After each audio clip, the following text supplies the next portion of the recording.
Сәлеметсіздер ме достар, қалдарыңыз қалай? Сіздермен Айзада менің каналыма қош келдіңіздер.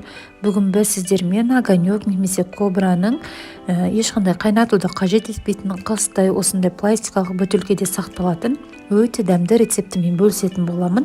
Видеоның соңына дейін қарап, ұнап жатса каналыма тіркеліп, видео астына лайк басып, комментарий қалдыруларыңызды сұраймын. Алдымен көкөністердің барлығын жуып тазалап алатын боламыз. Ең алдымен қызанақтан бастаймыз. Мен бұл жерде 3 килограмм қызанақ қолдандым және менде 3,5 литрдей кобра шықты. Нақты мөлшерін және керек заттарды видеоның астында описание бөлімінде қалдыратын боламын. Достар, сіздер маған әлі тіркелмеген, жаңадан келген оқырман болсаңыздар, каналыма тіркеліп қойыңыздар.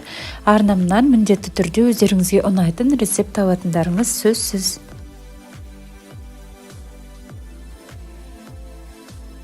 Қызанақтың барлығын тазалап, турап алдық. Енді оны ет тартқыштан өткізіп, жалғастыратын боламыз. Бұл кез келген тағаммен үйлесетін, өте дәмді болып шығатын дәмдеуіш немесе салат деп айтсақ та болады.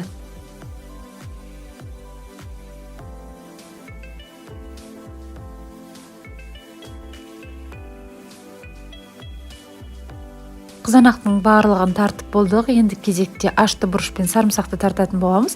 Ашты бұрыштың мөлшерін өз қалауларыңызша жасаңыздар. Қаншалықты ашты болғанын қалайсыздар, ашты бұрышты соншалықты көбірек қосатын боласыздар. Көріп тұрғандарыңызда ешқандай қиындығы жоқ. Барлығын ет тартқыштан өткізесіздер де араластырып қоя салсаңыздар болғаны, одан кейін тек пластик бөтелкелерге құя салатын боласыздар.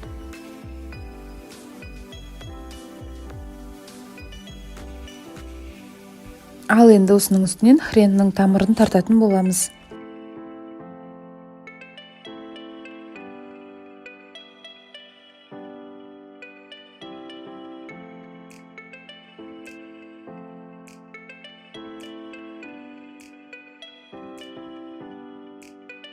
Керек заттардың барлығын жақсылап тартып алдық. Енді қызанақтың үстінен саламыз. Тұз салуды ұмытпаймыз. Жақсылап араластырып, бір аптаға көлеңке салқын жерге қоятын боламыз.